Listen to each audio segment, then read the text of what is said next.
You clicked on this video for a reason. Now let's make it worth it. This channel is all about keeping things interesting, simple, and enjoyable.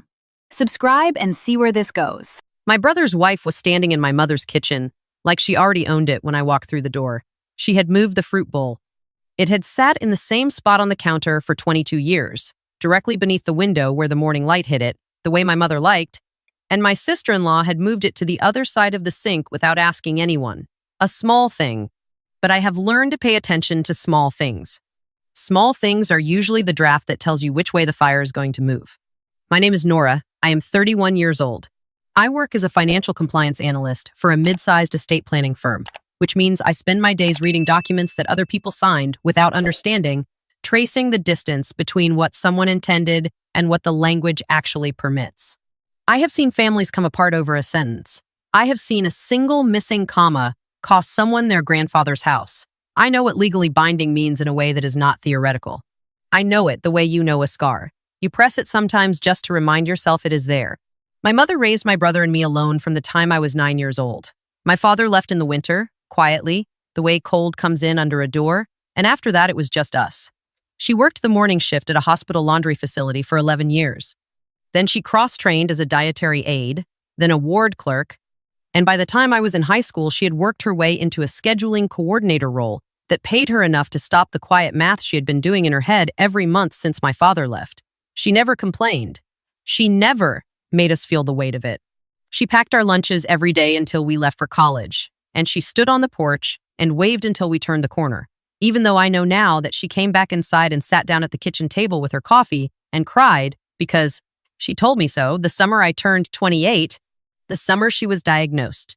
Breast cancer, caught early, the kind the doctors call very treatable, which I have learned means survivable with enough appointments, enough medication, enough days where you sit very still and let something foreign move through your blood.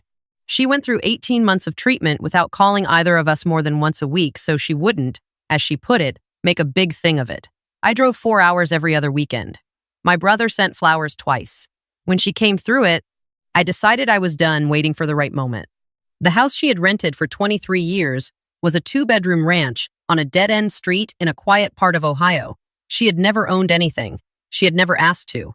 But I had watched her tend that rental like it was hers. The window boxes she replanted every spring, the back steps she repainted herself with a brush too small for the job, the kitchen she had repaplined 3 times because the landlord would never do it and she could not stand the peeling. It was not her house, and she treated it better than most people treat the things they own. I had been saving since my first real paycheck. Not recklessly, not obsessively, just steadily. The way you fill something 1 cup at a time.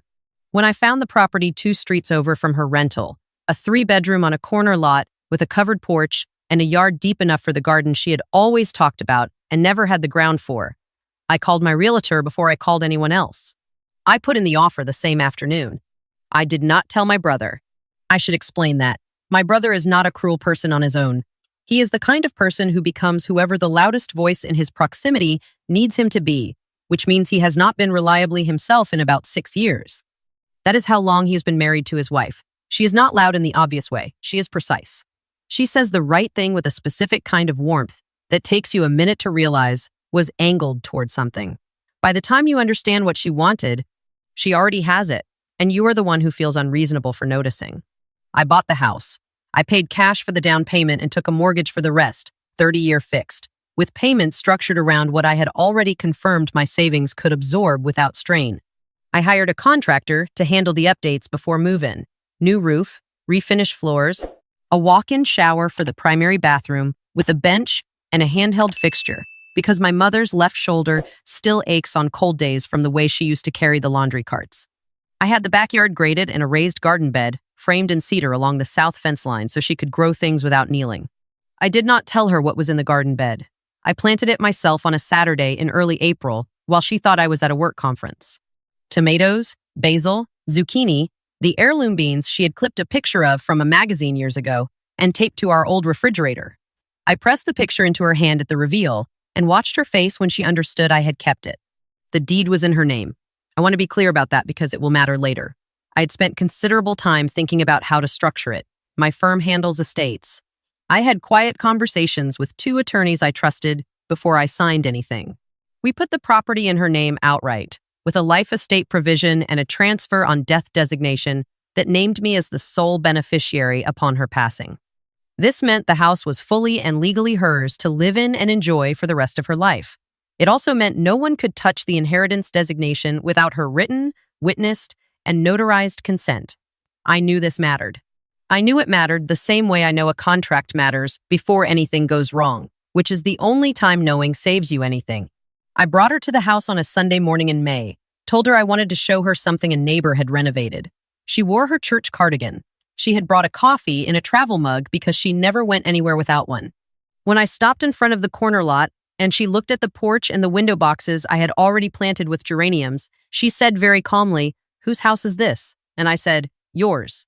And she looked at me the way she had looked at me when I graduated from college, like she was trying to fit something too large into a frame she already knew. She walked through every room twice. She did not speak much. She touched the countertop in the kitchen and opened and closed the cabinet above the stove and stood in the doorway to the primary bedroom for a long moment, looking at the light coming through the curtains I had hung. When she got to the garden bed in the backyard, she made a sound I had never heard her make before, a soft exhale that was not quite a word. And then she sat down on the edge of the cedar frame and held the picture I had given her and did not say anything at all for several minutes.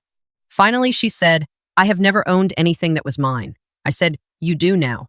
She nodded once slowly, the way she nodded when she was decided about something, and then she stood up and went back inside to measure the kitchen window for curtains.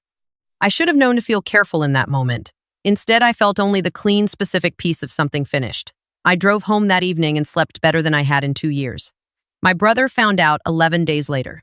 My mother, who is constitutionally incapable of containing joy, mentioned the house during a Sunday call. She probably could not help it. She had been reorganizing the closets, and the surge of ownership was still new and bright, and she was not someone who had been given reasons to guard her happiness carefully. My brother called me that same evening. He said, "Congratulations." He said it was a beautiful thing to do. He said Mom seemed really happy. And then at the end of the call, almost as an aside, he said, "Hey, you should come by for dinner sometime soon. We'd love to catch up. His wife would love to see you." I noted the word love. My sister-in-law and I are professionally pleasant to each other. Love is not the word either of us would choose. I went to dinner 3 weeks later because I was not yet treating it like a contract waiting to collapse. My sister-in-law made pasta from scratch. She poured good wine. She asked about my job and my apartment and whether I was seeing anyone, the usual inventory. My brother sat at the table easy and relaxed in the way he always was in his own house, the way he was only in his own house. And then over dessert, in the warmly reasonable tone she used for everything that mattered, my sister-in-law said, "We've been thinking about Mom's situation." I set my fork down. She said, "The house is wonderful. We're so happy for her. It's just, we want to make sure everything is set up in a way that's fair for everyone long term." She said, "It's a significant asset. My brother is family too. He should have some acknowledgement of that at some point." She said, "We've actually talked to someone just informally about how a situation like this typically gets handled." I asked what kind of someone. She said, "Just a real estate attorney, a friend of a friend, nothing official, just to understand the landscape." I looked at my brother. His eyes were on his plate. I said, "What landscape specifically?" She said, "Well, when Mom eventually passes, the house would go through probate unless it's structured correctly. And if it's just in her name, the estate could be contested by other heirs." She said it gently, helpfully, the way people say things they have been practicing. I said, "There's a transfer on death designation on the deed." She looked at me, a beat of silence. Then she said, "Oh, we didn't know about that," which was not true. I knew it was not true in the way you know a temperature before you touch something. But I filed it away and said nothing else that evening. 3 weeks after dinner, my mother called me on a Tuesday afternoon. Her voice was measured in the way it got when she was managing something. She said, "Your brother and his wife came by yesterday." She said, "They brought flowers." She said, "They sat at the kitchen table for 2 hours and asked to see the deed." I asked if she had shown them anything. She said, "I told them to call you." She paused. His wife said the transfer on death designation might not hold up. She said it depends on how it was filed. I told her I didn't know anything about that. She said, "Well, you should have someone look at it who has your family's interests at heart." I asked my mother if she was all right. She said, "I've been all right through worse than this." But her voice was thinner than usual. And before she hung up, she said, "I didn't want to make a big thing of it," which was her way of telling me it had already become one. I drove up that Saturday. I left before sunrise and stopped once for coffee and arrived at the house at 8:15 in the morning. My mother was already awake, already in the garden, and she hugged me at the gate with both arms the way she had when I was small. We made breakfast together and I did not mention my sister-in-law and she did not either. And for a few hours, it was just the house and the light and the sound of her moving through rooms that belonged to her. Then my sister-in-law called my brother while we were finishing the dishes, and he asked if they could stop by. They arrived 45 minutes later. My sister-in-law carried a coffee cake in a white box and set it on the counter as she came through the door, and immediately began making herself useful in the way that establishes occupancy more effectively than anything else. She started a fresh pot of coffee. She opened the cabinet to find mugs without asking where they were. My brother sat down at the kitchen table and looked at the wall. I sat down across from him. My sister-in-law brought the coffee and the cake and sat beside my brother and folded her hands on the table in front of her. She said, "We really just want to have an honest conversation as a family." I said, "Okay." She said the house was a generous thing I had done and nobody was questioning my intentions. She said, "But intentions and legal reality are two different things, and it wouldn't be fair to anyone to find out later that there were complications." She said the attorney she had consulted had told her that transfer on death designations are sometimes challenged successfully, particularly when there are other family members who could demonstrate a reasonable expectation of inheritance. She said my brother had never been given the same opportunities I had been given. She said that was just the truth, and it was worth acknowledging. She said, "We're not asking for anything unreasonable. We're just asking for something in writing that recognizes he's part of this family too." My brother had still not looked at me. I waited for a moment. Then I reached into the bag I had set beside my chair. I have the same habit that probably looks irrational to some people and looks like professional practice to me. Every property transaction I have been part of, personally or professionally, gets the same documentation treatment. Every timeline logged, every conversation summarized and dated and stored. I had pulled the complete file before I left the apartment that morning, and I had brought all of it. I set the folder on the table between us. I placed the first document on top. "This is the recorded deed," I said, "filed with the county 8 months ago. The property is titled solely in my mother's name, with a transfer on death designation, naming me as successor beneficiary. The designation was executed, witnessed, and notarized according to the statutory requirements for this state. I have the recording confirmation with the county clerk's timestamp." My sister-in-law looked at the document. Her expression did not change. I placed the second document down. "This is a written opinion from a property attorney at my firm," I said. "It confirms that a properly recorded TOD designation supersedes probate for the designated asset, meaning the property transfers directly to the named beneficiary upon my mother's death without going through the estate. It also confirms that a TOD designation, once properly filed, cannot be challenged by parties who are not named beneficiaries unless fraud or incapacity can be demonstrated at the time of execution. My mother was in full health and legal capacity at signing. I have her physician's records from that month, if that becomes relevant." My brother looked up. I said, "To be specific about what that means, my brother has no legal claim to this property during my mother's lifetime or after it. A challenge to the TOD would require him to demonstrate fraud or incapacity in court, and I have documentation that would make that case very difficult to advance." My sister-in-law said, "You're making this into a confrontation." I said, "I'm answering the question you brought to this table. I'd prefer not to be here at all. I'd prefer to be in the garden with my mother." She said, "We consulted an attorney too." I said, "I know." I placed the third document down.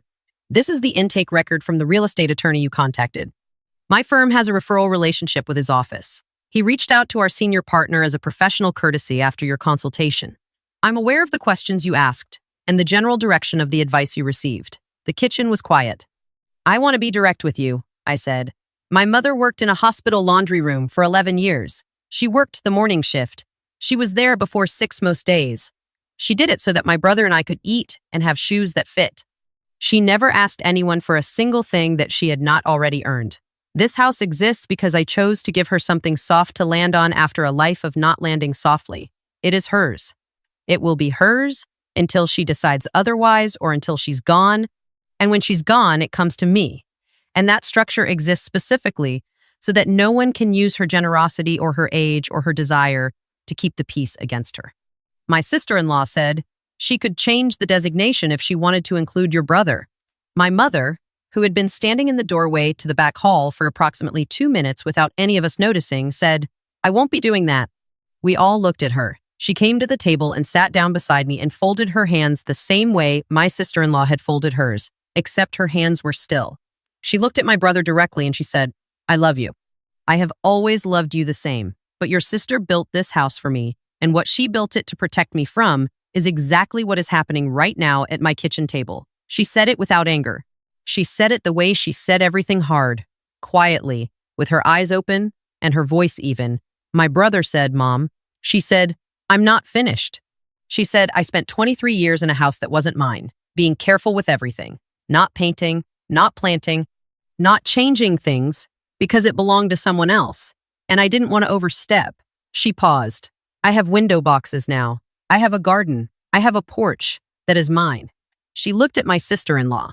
"I am not going to sit in my own kitchen and renegotiate that." What followed was not graceful. My sister-in-law said several things using the word fair. My brother sat very still in the way he did, when he was being neither one thing nor the other. Eventually, she stood and thanked my mother for the coffee she had not drunk, and my brother stood and followed her, and they left through the front door, and the house settled into quiet after the latch clicked. My mother and I sat at the table for a while without speaking. She said, "I should have called you sooner." I said, "You called me." She said, "I kept thinking he would handle it, that he'd tell her to stop." I didn't say anything to that because the honest answer was that I had known for some time that my brother handled very few things on his own anymore. That some people choose a current strong enough to carry them and then call it peace. After a while, she got up and cut 2 slices of the coffee cake my sister-in-law had left on the counter and brought them to the table because she was constitutionally unable to waste food. And we ate the coffee cake at her kitchen table in her house. And she told me about the tomatoes that had come in early and the zucchini that had come in too enthusiastically, which was, she said, a zucchini problem you had to anticipate it. I stayed through Sunday. I helped her rehang a curtain rod that had been slightly crooked since move-in, and I found a better anchor position in the wall, and she stood behind me with the level and told me left, a little more, there. We had dinner on the porch, pasta she had made with the basil from the garden bed, and she sat across from me in the low evening light with her coffee and her book, and there was no task and no emergency and nothing that needed handling. It was just the porch and the quiet street and the sound of her turning pages. Before I left that evening, I checked the door hardware and made sure the window locks were set, and I showed her, for the 3rd time, how to use the digital lock with the code, so she never had to search for keys when her hands were cold. I had also, 2 weeks after closing, had a consultation with a local estate attorney and added a durable power of attorney and an advance directive to her files, so that if anything medical happened, there was no ambiguity about who made decisions. I had stored copies at my firm, with her physician, and in the fireproof box in her closet that she called the important drawer. She watched me go through the checklist, and then she said, "You planned for all of it, didn't you?" I said, "Most of it." She said, "How did you know to?" I thought about that. I said, "Because I know how things fall apart if you let them. And I didn't want anything to fall apart for you." She was quiet for a moment. Then she said, "You know what I never understood about your father leaving? It wasn't that he left. People leave." I understood that eventually. She looked at the porch railing. It was that he left like we weren't something worth staying careful about, like we weren't worth protecting. She looked at me. "You make me feel like something worth protecting." I didn't answer that because I didn't have the right words, and because I understood that sometimes the right thing to do with what someone hands you is just to hold it carefully and not add anything to it. I drove home through the dark with the window cracked and the radio off. My sister-in-law's campaign began 6 days later. It was careful and it was deniable. Posts about family imbalance and inheritance favoritism. Longer captions about how generosity could be a form of control. Language precise enough to avoid names and pointed enough that my mother's 3 closest friends each texted her within 48 hours with versions of the same concerned question. I wrote one email. It was addressed to my brother and his wife. It was copied to my firm's senior partner and to the estate attorney who had prepared my mother's documents. The email stated that any communications, public or private, that could be identified as referencing me, my mother, or the property in a materially false way would be addressed under the state's applicable defamation statute. It stated that any communications intended to influence my mother's estate planning decisions through social pressure, misrepresentation of legal facts, or interference with her relationships constituted tortious interference and would be treated accordingly. It requested that all future contact regarding the property be directed in writing to my firm's office. I did not hear from them after that. The post disappeared within 3 days. My brother called me on a Thursday evening about a month later. Not his wife, my brother. He called from what I recognized as the parking lot of the grocery store near his house because I could hear the specific ambient sound of that shopping center in the background, the same one we had gone to with our mother every Saturday growing up. He said, "I owe you an apology." I said, "Okay." He said, "I let her drive that." I knew it wasn't right, and I let it happen anyway because it was easier not to fight it. He paused. "I've been doing that for a while." I said, "I know." He said, "Is Mom okay?" I said, "She's growing zucchini. She has too much zucchini, and she's going to bring you some, whether you deserve it or not." He made a sound that was almost a laugh. I said, "I'm not going to tell you what to do about your marriage. That's yours to figure out. But I need you to know that if anything like this happens again, I will not be gentle about the legal side of it." I said it without anger. I said it the way you state a fact that is simply true. He said, "I know." I said, "Okay." We were quiet for a moment, the specific quiet of people who grew up in the same house and still know the weight of each other's silences. Then he asked about the property taxes and whether there was anything he could help with, and I told him the taxes were handled for the next 12 years, and he said of course they were. And there was something in the way he said it that wasn't resentment anymore. 6 weeks later, I drove up on a Saturday with no agenda, no task, no emergency, no contractor to meet, just a bag of groceries and the particular pull of wanting to sit on that porch. My mother was in the garden when I arrived, standing at the cedar bed in her old jeans with dirt on her hands, and she looked up when she heard the gate and waved without putting down her trowel. We spent the afternoon doing nothing useful. She showed me where the beans were climbing and pointed out a cardinal that had been coming to the feeder she had hung at the fence line, a bright red male, who had apparently decided the garden was his territory and defended it loudly from a nearby branch every morning. She had named him Gerald. I did not ask questions about that. In the late afternoon, we sat on the porch with iced tea and the particular quiet of a Sunday street in summer, and my mother picked up her book, and I picked up mine, and for a long time, neither of us said anything. She said, eventually, without looking up from the page, "I used to feel embarrassed about how little I had." She turned a page. "I used to think it said something about me that I was renting at 58, that I hadn't figured out how to own something." She set the book in her lap. She said, "I know now that it didn't say anything about me. It said something about the circumstances I was in, and I know now that circumstances can change." She looked at the yard, the garden bed, the cardinal on the fence post.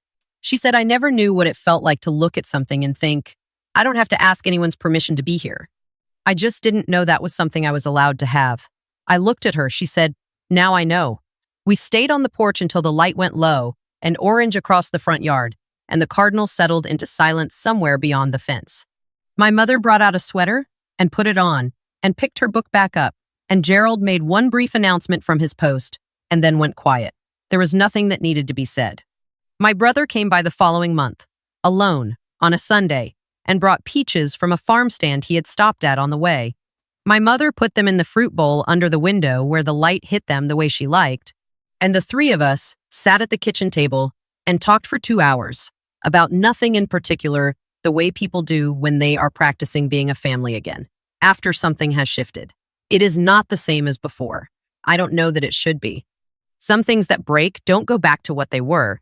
They go forward into something different, something with visible seams, and the seams are not weakness.